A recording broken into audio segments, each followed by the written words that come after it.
Yes, hello everyone. हमने negotiable instrument act नया act chapter number 7 start किया था हमारा बिजनेस लॉज में। वेरी इंपॉर्टेंट चैप्टर, 14 से 16 मार्क्स का चैप्टर आएगा। बहुत ही ज़्यादा सिंपल, बहुत ही ज़्यादा इजी, राइट। कल हमने सिर्फ बेसिक नेगोशिएबल इंस्ट्रूमेंट एक्ट के बारे में पढ़ा था, कौन कौन सी पार्टीज होती है वो पढ़ा था, क्या नेगोशिएबल इंस्ट्रूमेंट होते हैं, क्या इसके फीचर्स होते हैं। Today we will do promissory note and bills of exchange. Sir promissory notes का सेक्शन नंबर क्या होता है? 4, right. According to section number 4 negotiable instrument act, याद करना है? यस करना है। सेक्शन नंबर 4, ठीक है। A promissory note is an instrument, एक नेगोशिएबल इंस्ट्रूमेंट है। किसमें होता है वो? In writing. क्या नहीं होना चाहिए? बैंक नोट या करेंसी नोट नहीं होना चाहिए, पता ही है। बेसिकली प्रोमिसरी नोट का दूसरा मतलब प्रो नोट, और यहां लिख लो रिटर्न ओथ, कसम। रिटर्न ओथ, प्रोमिसरी नोट का दूसरा नाम क्या होता है? रिटर्न ओथ, कि हम लिखित में कसम खाते हैं कि हम आपको या जिस पार्टी को पैसे देंगे, ठीक है। Containing N unconditional promise, unconditional undertaking. Signed कौन करेगा? ड्रॉवर करेगा, जिस पर्सन ने बनाया है, मेकर करेगा कि मैं एक सर्टेन अमाउंट ऑफ मनी दूंगा only and only to a certain person और to the bearer of the instrument, जो जिस पर्सन ने ये इंस्ट्रूमेंट को होल्ड किया होगा उसको दूंगा। यस, किसी ने कुछ पूछना है? प्रोमिसरी नोट साइन करेगा, एक स्पेसिफिक डेट को स्पेसिफिक पर्सन को पेमेंट करनी है और बियरर करना है। ए प्रोमिसरी नोट क्या होता है? एक रिटर्न प्रोमिस होता है, बोल दिया था ना, रिटर्न वादा होता है, रिटर्न कसम होती है, made by one person to another saying that he will pay a fixed amount of money. It must be in writing, signed by a person who will pay. Promise is must be clear and unconditional. साफ साफ promise होना चाहिए कि यार मैं इस date को आपको इतना रुपया दूंगा, कोई कंडीशन नहीं होनी चाहिए कि आप मेरे लिए काम करोगे तब दूंगा, नहीं।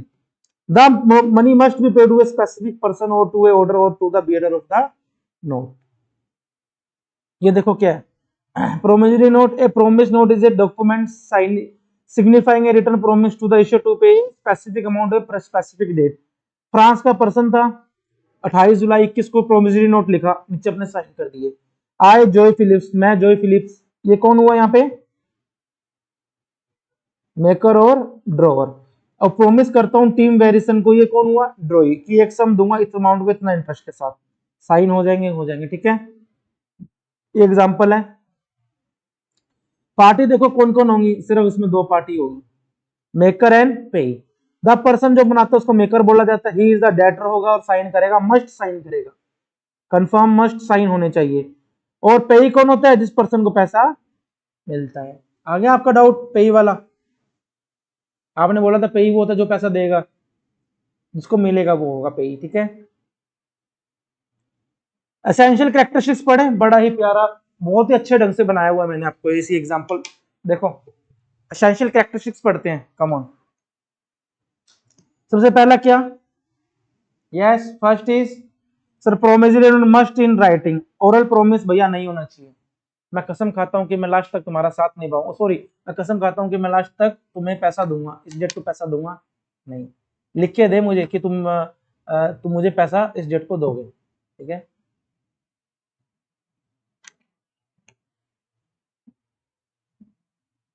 All clear?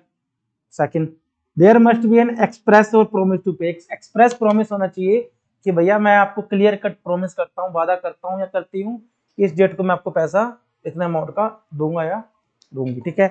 Mayor acknowledgement of debt is insufficient, मतलब हाँ यार मैंने पैसा देना है, एक्नॉलेज कर रहा हूँ, सफिशिएंट नहीं है। लिख के दे कि आपने मेरे से इतना पैसा लिया, इस डेट को फलाना डेट को विद इंटरेस्ट दोगे। एग्जाम्पल 1 पढ़े। आई एक्नोलेज माई सेल्फ, मैंने एक्नोलेज किया कि I am indebted to C B. I मतलब कौन? मैंने अपने आप को एक बोला, एक्नोलेज किया कि यार मैं बी को इस अमाउंट को इतना पैसा दूंगा ऑन डिमांड। क्या ये वैलिड प्रोमिस है? नहीं, क्योंकि ये क्या है? ऑन डिमांड, एक डेट डिफाइंड नहीं है इसके अंदर, ठीक है।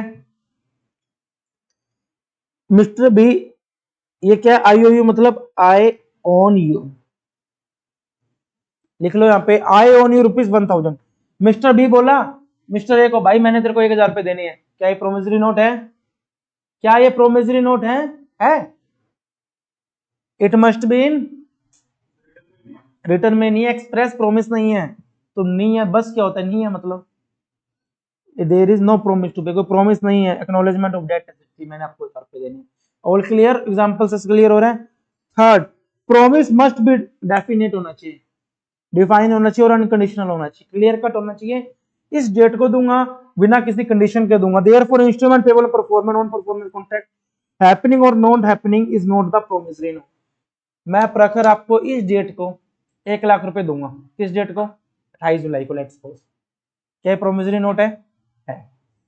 बट मैं उसमें कंडीशन डाल दूं, अगर 28 जुलाई को बारिश हुई तो भी दूंगा।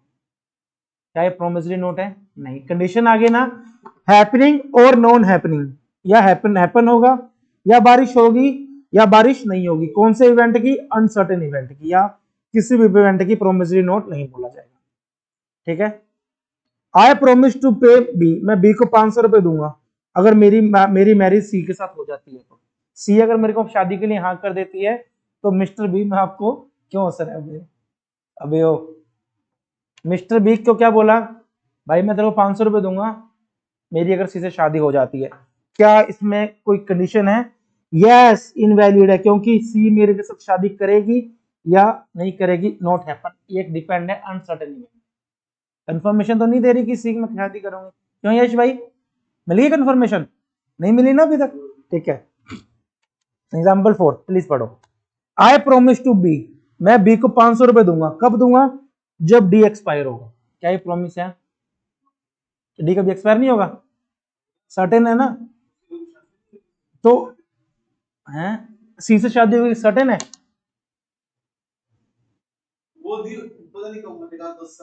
तो यार बात तो सुन रहे एक बार, शादी वाले टॉपिक छोड़ दो एक बार, उसमें सी से क्लियर कट लिखा था। ठीक है। डेथ होना इज सर्टेन, पता है। प्रोमिस इज अनकंडीशनल, कोई प्रोमिस नोट इज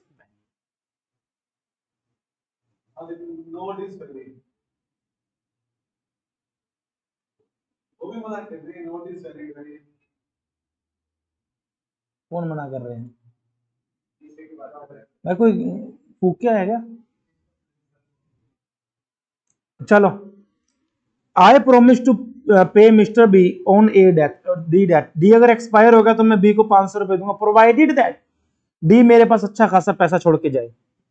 क्या हो गया? इनवैलिड प्रोमिस नोट, क्योंकि इसमें क्या लग गई? एक कंडीशन लग गई, अगर डी छोड़ के जाएगा डी का पता पैसे देख ही ना जाए। ठीक है, ये इनवैलिड प्रोमिस नोट आ गया।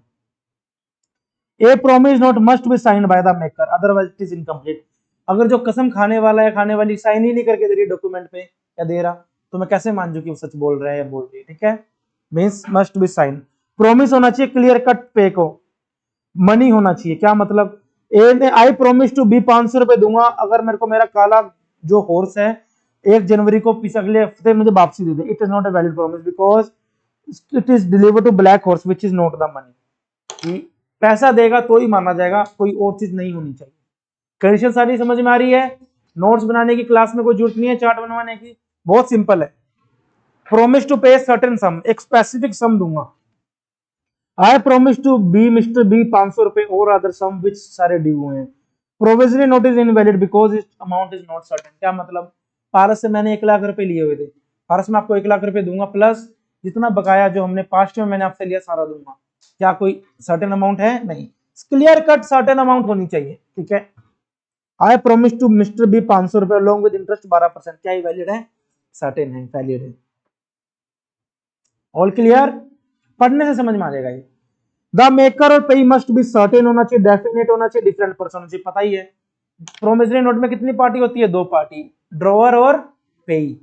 ड्रॉवर और पेई या मेकर और पेई, ड्रॉवर और ड्रॉयर की बात है। ठीक है, ठीक है। Only the Reserve Bank of India can issue valid note to payable to the bearer. Bearer मतलब समझो मेरी बात को, मैं कसम खा रहा हूं कि मैं दिव्यांश को इस डेट को इतना रुपया दूंगा। There is 2 party, one is part, second is Divyansh. Sign कौन करेगा? मेकर। मैं मेकर हूं, मैं साइन करूंगा। सिर्फ आरबीआई एक्ट में सेक्शन 31 में ये आरबीआई को पावर दी गई है कि आरबीआई कौन सा प्रोमिसरी नोट इश्यू कर दे? Bearer note, promissory note. Bearer मतलब जिसके हाथ में होगा उसी को पैसा मिलेगा। ये देखो, आई प्रोमिस टू, ये क्या लिखा गवर्नर साहब ने, आई प्रोमिस टू पे द बियरर। बियरर मतलब जिसके हाथ में वो नोट है 100 रुपए का, कि इसकी वैल्यू कितनी है 100 रुपीज, नीचे साइन किया मेकर। आया समझ में? मैं लिख के दे दूं, जिसके हाथ में प्रोविजनल नोट आएगा उसको मैं 1 लाख रुपए दूं, किसी का हाथ भी लग जाए मेरी तो नुकसान हो जाएगा ना। मैं नहीं बोल सकता ये बात, आरबीआई ने क्लियर कट, आरबीआई को पावर है। स्टैंपिंग, भैया yes properly provisional note stamp होना चाहिए इंडियन स्टैंप अकाउंट के साथ, अदरवाइज ये मेकर इसको साइन करके कैंसिल कर सकता है। इजी है, वेरी इंपॉर्टेंट, बोल सकते हो पेपर में, ऐसे नहीं पूछेंगे जैसे सब आएंगे हम कर लेंगे। बोलो सिंपल, ओके चले आगे, पढ़ लोगे आज तक? 8 पॉइंट्स हैं। अब यार बिल्स ऑफ एक्सचेंज आ गया, फीचर्स में बोलो, पढ़ लिया था हमने, क्या कैसा होना चाहिए, राइटिंग होना चाहिए, अनकंडीशनल ऑर्डर होना चाहिए, मेकर साइन किए करे, सर्टेन पर्सन को सर्टेन अमाउंट ऑफ मनी होना चाहिए, सर्टेन अमाउंट बियरर होना चाहिए उस इंस्ट्रूमेंट का। ठीक है, पढ़ लिया सारा, कुछ पूछने की जरूरत है? सेम ऐसे इसको पैराग्राफ फॉर्म में याद कर लोगे, मैंने पहले से इसमें चार्ट बना के किया हुआ है, को तो मैं चार्ट दोबारा बनवा दूं, 5 point same as it is लिख के यार अपने बना लोगे। ये देखो बिल्स ऑफ एक्सचेंज का स्पाइसमैन मतलब फॉर्मेट, कैसे मिस्टर ने ड्रॉ किया, ये एड्रेस है उसका, यही इस डेट को ड्रॉ किया, ये क्या हो गया, डेट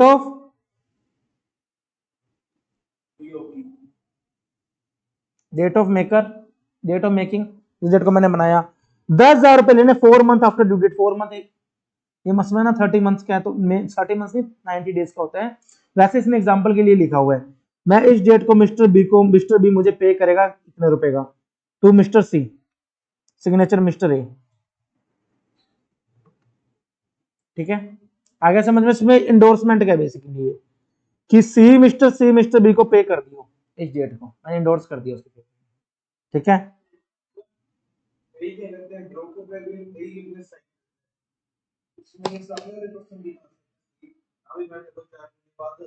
करवाएगा ना साइन उससे, तभी तो लीगली इंस्ट्रूमेंट बनेगा। मैंने बिल्स ऑफ एक्सचेंज में बताया था कि दोनों पार्टीज का साइन होना मैंडेटरी है। अगर ड्रॉई के साइन ही नहीं हुए, मतलब ड्रॉई ने अभी तक एक्सेप्ट ही नहीं किया, यार यहाँ पे कर देगा, यहाँ कर देगा, छोटा सा बना देता हूँ, यहाँ बना दू, कहा था ना एग्जाम्पल इतना डिटेल में मत करो, बता दिया। प्रोमिसरी नोट में दोनों के होने जरूरी नहीं है, सिर्फ एक के हो जाए कोई दिक्कत नहीं। ठीक है, पार्टीज पढ़े, कितने पार्टीज बताई थी मैंने आपको बिल्स ऑफ एक्सचेंज में? 3, इसमें भी 3 है। फर्स्ट कौन?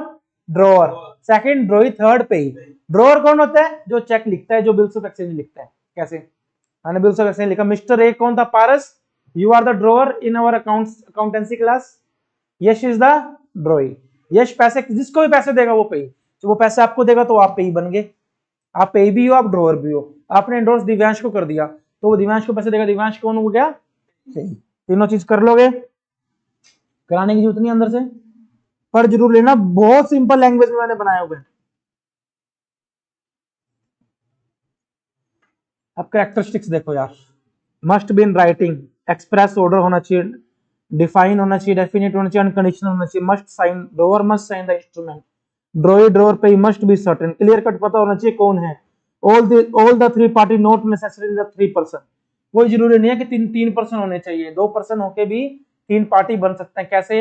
यश टाइम 2 महीने बाद पेमेंट पारस को ही कर देगा, कितनी पार्टी हो गई? 2। एक्चुअल में पारस कितनी पार्टी है करंट में? 2। ड्रॉअर भी आप हो, पे भी आप हो, बट आपने वो दिव्यांश को ट्रांसफर कर दिया, इंडोर्स कर दिया, तो 3 पे ही बन गए। ठीक है, 1 can play the role of 2, Paras ने 2 का रोल किया, but there must be 2 distinct person, कम से कम 2 पर्सन तो होने ही चाहिए। RBI act, A bill of exchange cannot be made payable to bearer on demand, demand के हिसाब से नहीं बन सकता। You cannot draw the bill of exchange say whoever holding this can ask for money immediately, क्या आप ऐसे बोल सकते हो बिल्स ऑफ एक्सचेंज में लिख के, और ऐसा ड्रॉ कर सकते हो कि यश जिसके पास बिल्स ऑफ एक्सचेंज होगा उससे पैसे लेगा? नहीं, क्लियर कट ड्रॉ का अमाउंट होगा, क्लियर कट वो होगा, बट आरबीआई को अथॉरिटी मिली है करेंसी नोट के जरिए आप किसी को भी वो बियरर इशू कर सकते हो। समझ में आ गई चीज? ये सेम वही प्रोमिसरी नोट की तरह है, बताओ या नहीं आई? बता देता हूँ, देखो मेरी बात समझना। 3 पार्टी थी, पारस, यश एंड मोहित। लेट्स सपोज पारस ने सामान बेचा, बिल ड्रॉ कर लिया, ये कौन हुआ? सर्टेन है, इसने इंडोर्स कर दिया बिल। अब ये पेमेंट किसको करेगा? मोहित को। मोहित पे ही हो गया। ये पैसा यश किसको देगा? या पारस को देगा या मोहित को देगा, 2 पर्सन है, और किसी को तो नहीं दे सकता। क्या पारस बिल्स ऑफ एक्सचेंज से ड्रॉ कर सकता है कि जिसके पास भी बिल ऑफ एक्सचेंज हुआ ये पैसा उसको मिलेगा? Answer is no. But RBI के पास ये पावर है, बियरर इशू कर सकता है। क्या? जिसके हाथ में भी चेक हुआ, सॉरी जिसके हाथ में भी 100 का नोट हुआ, पैसा उसको मिलेगा। ठीक है। ऑन डिमांड पे टू द बियरर, बियरर मतलब होल्डर, ऑफ ₹500 वैल्यू रिसीव। क्या बिल ऑफ एक्सचेंज है या नहीं है? वो तो लिखा हुआ इसलिए क्यों है? क्यों? बिल ऑफ एक्सचेंज जिसके हाथ में होता है उसको पैसा मिलेगा नहीं, उस पे पेई का क्लियर कट मेंशन होगा, पेई ये पर्सन है उसको मिलेगा सिर्फ, इनवैलिड भी। हाउएवर बिल जो डिमांड पे मिलेगा उसमें पेई का नेम ऑफ पेई मेंशन इज वैलिड। डिमांड पे दे रहे हो तो पेई का नाम डालना जरूरी है। ऑन डिमांड एक को ऑर्डर मिल रहा है ₹500 का, वैल्यू जब उसको बोलेगा तो it is a valid bill of exchange. Demand कर ले, साफ साफ क्लियर कट के मेरे को देना है तो माना जाएगा। ठीक है। सम मस्ट बी सर्टेन होना चाहिए, ऑर्डर मनी का होना चाहिए, मस्ट बी स्टैम्प होना चाहिए। कर लोगे? Very simple. In the above image firstly, ये देखो आपको थोड़ा इमेज करके कराता हूँ। मिस्टर सैम ने क्या बेचा? गुड बेचे, तो इसने क्या ड्रॉ किया? बिल ऑफ एक्सचेंज ड्रॉ किया। Sold goes to Mrs Rita, Mrs Rita कौन हुई? ड्रॉ किया bills of exchange. The bills of exchange is deliver to Rita, Rita को डिलीवर हो गया, और is accepted by her unconditionally, उसने बिना किसी कंडीशन के, बिना किसी रोक टोक के उसने वो बिल एक्सेप्ट कर लिया। ऑन मैच्योरिटी, जैसी मैच्योरिटी हुई, ड्रोवर ने प्रेजेंट कर दिया इंस्ट्रूमेंट ड्रॉई को, या मैच्योरिटी पे पहुंच गया उसके घर कि भैया रीता जी पेमेंट करो, ड्रॉई receive the payment, transaction is complete. पूरा प्रोसेस आ गया, सिंपल ओनर का प्रोसेस है। ये सारी कंडीशन वही है, पार्टी मिल जाएगी। The pay may be the drawer भी हो सकता है, हिमसेल्फ भी, और थर्ड पार्टी जिसको इंडोर्स किया। क्लियर? समझ में आ गया? यस। प्रोमिसरी नोट और बिल्स ऑफ एक्सचेंज में क्या करोगे?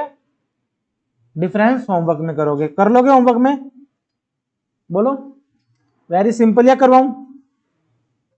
मेकर बिल्कुल सिंपल है, वर्ड टू वर्ड वही है, मैं सारा करवा चुका हूं। आगे चले, चेक की बात करते हैं, सेक्शन नंबर 6। बहुत सिंपल। चेक सबको पता है, जिसने अपनी लाइफ में अभी तक चेक यूज किया है, किसी को पेमेंट करते वक्त, किसी से पेमेंट मिलते वक्त चेक यूज किया है। बड़ा सिंपल है, तो दिखाता हूँ, चेक का फॉर्मेट भी लगा हुआ, देखो ये। ठीक है। क्लियर कट नेम होता है, इसका क्या मतलब होता है? डेट होता है, किस डेट को चेक विड्रॉ हुआ, ड्रॉ हुआ। इधर किसके साइन होते हैं? जिसने चेक को साइन किया है। ठीक है। और यहाँ पे कौन होता है? जिसको अमाउंट पे होगा। यहाँ पे ड्रॉवर कौन है? ये ड्रॉवर है क्या नहीं है? यस या नो? पेई कौन है? लेट्स सपोज ये कौन सा बैंक है बताओ, पेई कौन है? हेलो, अरुण है। यस। ये कौन है? ड्रॉई कौन है? तीन पार्टी समझ में आ गई? Very simple. इस चेक की वैलिडिटी क्या रहेगी?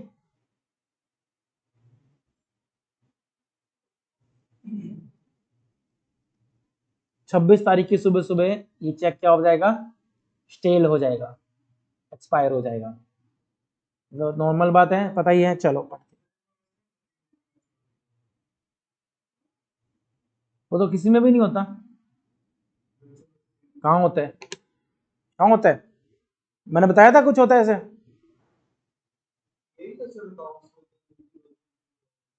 मैं डेट ऑफ एक्सपायरी की बात कर रहा हूं। आपने 1 जनवरी को बिल ड्रॉ किया 2 महीने के लिए, 3 महीने के लिए, कब ड्रॉ एक्सपायर कब होगा?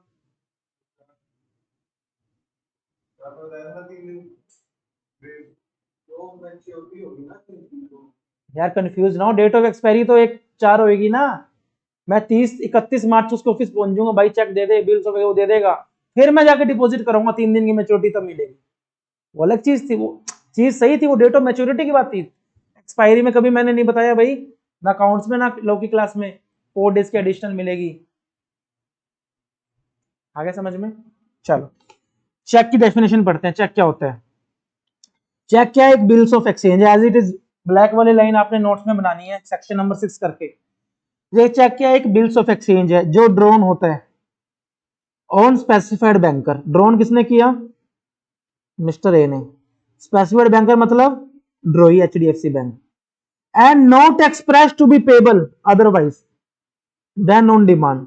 डिमांड के अलावा आप किसी और को पे नहीं कर सकते। And it include the electronic image of truncated cheque and a cheque in the electronic form. Truncated cheque होता है इलेक्ट्रॉनिक फॉर्म में जो चेक होते हैं, उसको भी चेक माना जाएगा। आगे कराता हूं, आगे चलते क्या होते हैं।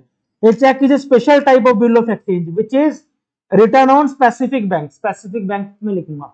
अगर मेरा बैंक अकाउंट एक्सिस बैंक में है, चलो आपको एक रियल लाइफ एग्जांपल देता हूं, मजा आएगा करके। Let's suppose I have a saving account in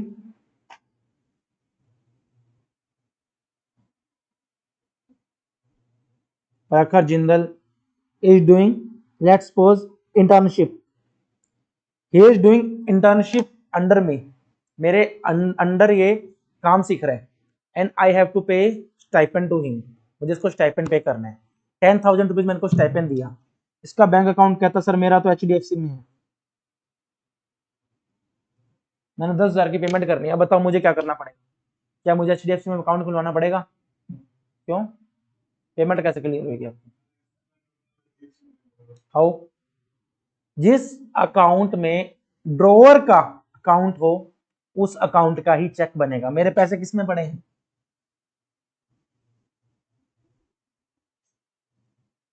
ये क्या है मेरा? कैसे हो? मैं यहाँ पे प्रखर को मैं नाम लिख के प्रखर लिख दूंगा। प्रखर कहां पे जाएगा इस चेक को लेके? एक्सिस में क्यों नहीं? एचडीएफसी में आपका अकाउंट है, एक्सिस में तो मेरा तो कोई लेना देना ही नहीं है। आप जाओगे एचडीएफसी बैंक, एचडीएफसी के बैंक के बाहर एक क्लियरिंग बॉक्स लगा होगा, छोटा सा डिब्बा होता है, उसमें चेक के बैक साइड पे क्या लिखोगे? मिस्टर प्रखर Jindal, mobile number, account number, hold करके उसके बॉक्स के अंदर डाल दोगे। विद इन 3 डेज मैक्सिमम आपके पैसे आपके अकाउंट में आएंगे। एक्सिस एचडीएफसी बैंक वाले क्या करेंगे? मेरे अकाउंट में एचडीएफसी में डेबिट करेंगे, आपके अकाउंट में क्रेडिट करेंगे। ये तो होता है बीआरएस में पड़ा, मेरे अकाउंट से डेबिट हो जाएगा, आपके अकाउंट में क्रेडिट हो जाएगा, ये चीज है। अब a cheque special type of bill of exchange है तो स्पेसिफिक बैंक में होगा। कौन से बैंक में? जहां पे ड्रॉवर का अकाउंट है। It must be payable on demand. Demand मतलब जब मैं डिमांड करूं तब उसको चेक को आप ड्रॉ कर सकते हो, ठीक है। Meaning money can be taken whenever the cheque is presented to the bank. जब मैं बैंक में चेक दूं, आज उसमें कोई टाइम लिमिट नहीं है। 21 मार्च को चेक मैंने दिया प्रखर, प्रखर कहता है यार 3-4 दिन छुट्टी में चल जाते, 25 मार्च को बैंक में गया, बैंक ये बोलेगा कि मैं 3 महीने बाद दूंगा? नहीं। बैंक ये बोलेगा कि यार 21 को कटा हुआ मैं 25 को दूंगा? नहीं। 3 महीने में प्रखर कभी भी जाके बैंक में जाके डिमांड करके चेक मांग सकता है। आया समझ में? बिल्स ऑफ एक्सचेंज और चेक में फर्क। बिल्स ऑफ एक्सचेंज में पैसे कब मिलेंगे बच्चों? On the date of maturity. Cheque में कब मिलेंगे? On demand. चेक मैंने 21 मार्च को काटा था आपको, आप 27 मार्च को बैंक में गए, बैंक ये नहीं बोल सकता 21 मार्च का चेक है, 21 मार्च को आते मेरे पास, ये नहीं बोल सकता 21 अप्रैल, मार्च, अप्रैल, मई, जून, 21 जून तक का मर्जी आओ। नहीं, जब आप गए 3 महीने में तब आपको पेमेंट मिल जाएगी। It includes electronic image of cheque. Scan cheque भी माना जाएगा, इलेक्ट्रॉनिक पेन में भी माना जाएगा। आगे बताता हूँ क्या चीज होती है। पेबल ऑन डिमांड मींस, बहुत अच्छे नोट्स बनाए मैंने, एक एक चीज को बारीकी से वर्ड एक्सप्लेन किए हैं, आपको सेल्फ पढ़ने से भी चीज समझ में आ जाएगी। नेगोशिएबल इंस्ट्रूमेंट है ही इतना अच्छा। बस मेन चीज है ड्रोवर, ड्रोई, पेई, इंडोर्सर, इंडोर्सी, पेयर, एक्सेप्टर, एक्सेप्टी, इन चीजों में आपको कंसेप्ट लूज ना हो, वो मैंने आपको स्ट्रॉन्ग करवाई दी। कौन एक्सेप्टर, कौन इंडोर्सी, कौन इंडोर्सर, ठीक है। Payable on demand means it should be payable whenever the holder chooses to present to the drawee the banker. Expression, banker include कोई भी पर्सन होगा, पोस्ट ऑफिस का भी हो सकता है, बैंक का भी हो सकता है, पोस्ट ऑफिस में अकाउंट मेरा वहां का भी हो सकता है। Explanation 1, cheque in electronic form means जो मेरा इलेक्ट्रॉनिक फॉर्म में होता है, कंप्यूटर सोर्स के अंदर डिजिटली साइन होता है। एसिमेट्रिक क्रिप्टो सिस्टम जो बैंकिंग का सॉफ्टवेयर होता है उसमें होता है। यहाँ पे लिख रहे हैं ना रीड ओनली, जनरल नॉलेज के लिए है कि एस्ट्रोमेटिक क्रिप्टो सिस्टम क्या होते हैं, जो बैंक की फॉर्म में आईटी एक्ट के अकॉर्डिंग होते हैं। रीड जरूर करना है। चेक नोट्स में जब आप नेगोशिएबल के नोट्स बनाओगे उसमें सिर्फ एक बार ये चीज देख के जरूर लिख लेना, रिवीजन टाइम में बस एक नजर जरूर मार लेना। जो बैंक के सॉफ्टवेयर होते हैं एस्टिमेट्रिक क्रिप्टो सिस्टम में होता है, उनका सॉफ्टवेयर होता है फिनटेक्स, और फिनटेक्स का सॉफ्टवेयर होता है बैंक्स का, उसके अंदर आप फिनेकल करके सॉफ्टवेयर होता है, उसके अंदर आप जाके अपना चेक को आप उसमें डिजिटली साइन कर सकते हो। अब देखो ये चेक देखो यूको बैंक है, क्या लग रहा है चेक, कैसा चेक है, नहीं लग रहा कहीं से भी अपने को ओरिजिनल चेक लग रहा है कहीं से, है तो ओरिजिनल, बट ये साइन किया हुआ स्कैन चेक है। ये कौन से फॉर्म में है, ये इलेक्ट्रॉनिक फॉर्म में है। अकाउंट पे ही लिखा है, कहने का मतलब क्या, Krishna apartment owner welfare association के जो ये ड्रोवर थे, इन्होंने यूको बैंक को इंस्ट्रक्शन दी, ड्रॉई को, ये ड्रोवर है कि भैया टी श्रीवत्सम को पेमेंट कर दो 6493 इस डेट को। आया समझ में। A truncated cheque, truncated cheque is a cheque that stop moving in physical paper, physical paper में नहीं जाएगा from during the clearing process. Instead, the banker use the clearing house take photo or electronic image of the check and the send image for the processing. After this, the paper check does not need to travel further. पुराने time में क्या होता था, paper check courier होकर इधर उधर घूमते थे। आजकल क्या हो गया, बैंकिंग सॉफ्टवेयर अपडेट हो गया, इलेक्ट्रॉनिक फॉर्म, तो क्या बोला जाता है, ट्रूनेक्टेड चेक, वो घूमते हैं। मींस चेक उस पेपर फॉर्म में stop, only scan copy is used. अब समझ में आ गया ट्रूनेक्टेड चेक कौन से होते हैं, जो क्लियरिंग साइकिल के अंदर क्लियरिंग हाउस जो होता है, एचडीएफसी बैंक का केस में, प्रकार के केस में वो भेजेगा पेमेंट लेने के लिए। Immediately generation of transmission substituting the further physical movement of the cheque. पुराने टाइम में क्या होता था, एचडीएफसी बैंक फिजिकली भेजता था चेक को एक्सिस बैंक में पेमेंट को डेबिट करवाने के लिए। आजकल क्या हुआ, चेक की फोटो खींच के एक्सिस बैंक को भेज देगा, वहां से वो डेबिट कर देगा एचडीएफसी बैंक के अकाउंट में। कंसेप्ट समझ में आ गया। कुछ पूछना है प्रवेश, पूछना कुछ। Explanation for the purpose of this section the expression clearing house means, clearing house कौन सा होगा इसमें, managed by the RBI system, जो रिकॉग्नाइज्ड होगा। रीड ओनली, छोड़ना और छोड़ देना। क्लियरिंग हाउस का मतलब जो आरबीआई ने क्लियरिंग हाउस को बनाया हुआ है। डिजिटल सिग्नेचर सेम वही, रीड ओनली। आईटी एक्ट में जो उनकी डेफिनेशन होती है, ठीक है, पढ़ना है। डेफिनेशन है नॉर्मली कौन से एक्ट में कहां दी गई है। पार्टीज टू चेक, अरे यार कितनी पार्टीज होगी कोई बताएगा, चेक में कितनी पार्टीज होती है हमेशा, 3, पेई, ड्रॉवर एंड ड्रॉई। अब ड्रॉई को आप पेयर भी बोल सकते हो, कोई इशू नहीं है। एक बात, क्या चेक में 2 पार्टी हो सकती है, हाँ या ना,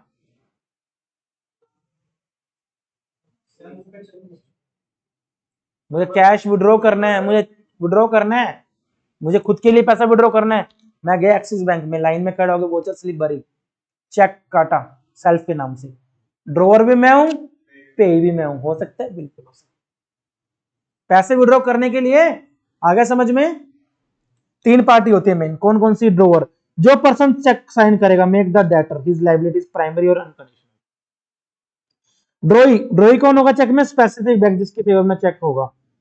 When the bill is endorsed, therefore the name of person जिसके फेवर में जो पैसा देगा, ये पूरा मैंने दिखाया। ड्रॉई बैंक कौन था इसमें, एक्सिस बैंक। ड्रॉवर कौन था, पेई कौन था, प्रखर। ड्रॉवर कौन था, पार्थ। आ गया समझ में। पेई कौन होगा, जिसका नाम इंस्ट्रूमेंट में मेंशन होगा, प्रखर का नाम था, जिसके फेवर में चेक ड्रॉ होगा, उसको पेमेंट मिलेगी। पढ़ लोगे हो जाएगा। चेक देखो 3 पार्टी और अच्छा नोट, जो पर्सन ड्रॉ करेगा ड्रॉवर, जिसको जो पे करेगा वो ड्रॉई, जिसको पे करेंगे वो रूल्स ऑफ एक्सचेंज में पढ़ते आए थे हम इस चीज को। एसेंशियल कैरेक्टरिस्टिक्स ऑफ चेक बड़ा सिंपल, सेक्शन 6 के अकॉर्डिंग चेक क्या होता है, स्पेसिफिक बिल्स ऑफ एक्सचेंज होते हैं, जो क्या होते हैं, सारी कैरेक्टरिस्टिक्स बिल्स ऑफ एक्सचेंज की फुलफिल करते हैं। स्पेसिफिक बैंकर पे ड्रॉन होते हैं, पेबल ऑन डिमांड होता है। चेक और बिल ऑफ एक्सचेंज में एक फर्क बताओ, सिर्फ एक फर्क। क्यों? हो सकता है ना, उससे पहले भी तो हो सकता है, रिटायरमेंट मैंने आज करवाया यार। एक फर्क क्या है, चेक में वेरी गुड, चेक में ड्रॉई कौन होगा हमेशा? बैंकर होगा, स्पेसिफिक बैंकर होगा। बिल्स ऑफ एक्सचेंज में ड्रॉई कोई इंसान भी हो सकता है, मेरी बात समझ के, कंपनी कोई भी हो सकता है उसमें, बैंक नहीं हो सकता, क्योंकि हम बैंक को गुड्स थोड़ी ना बेचेंगे। ये बात समझो, आगे समझ में, एक मेन फर्क है, बाकी सारा बिल्कुल सेम है। यहां तक पढ़ लें आज, बहुत है। 16 तक, पेज नंबर 16 तक नोट्स बना लोगे। आज की क्लास तो बहुत सिंपल थी, नेगोशिएबल की, कराने वाला था ही नहीं डिटेल में इतना। चलो आज थर्सडे है, फ्राइडे को मैं ये सारा करवा दूंगा।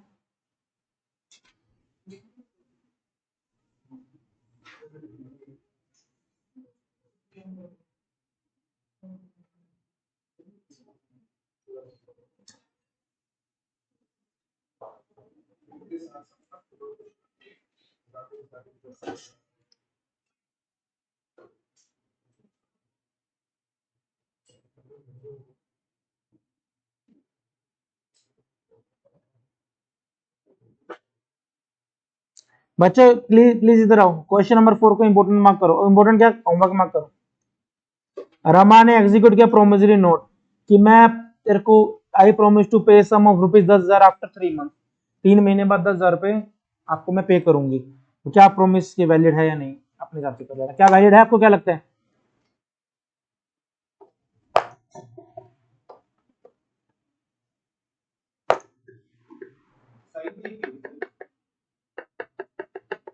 अब तुम ये बोल दो कि पेपर पे नहीं लिखा सर, कहीं भी लिख के दिए, उसके हाथ पे लिख के दे दिए, कोई बात बनी? ये तो ऑब्वियस बात है यार।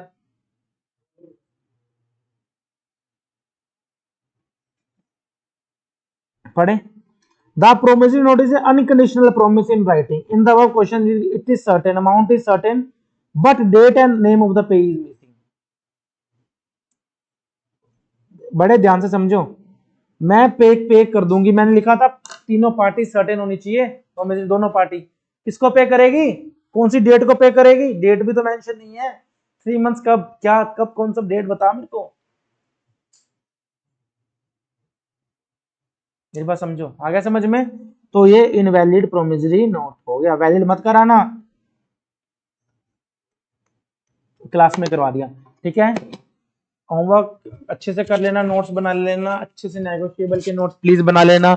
अगर आज आपने क्लास के नोट्स नहीं बनाए तो नेगोशिएबल कल की क्लास में थोड़ा सा वास्ट कॉम्प्लेक्स काम स्टार्ट हो जाएगा।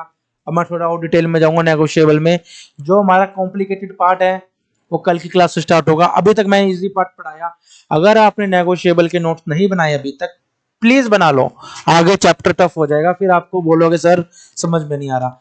ये चैप्टर खत्म कर लो, उसके बाद हमारी लॉ समझ लेना, डिफिकल्ट पोर्शन सारा खत्म, कंपनी लॉ खत्म, नेगोशिएबल खत्म, फिर हमारा कॉन्ट्रैक्ट रहेगा, बिल्कुल मजे से करेंगे। All clear? किसी ने बच्चों कुछ भी पूछना है? अच्छे से पढ़ो, होमवर्क करो, कल की क्लास में मिलते हैं। Thank you so much.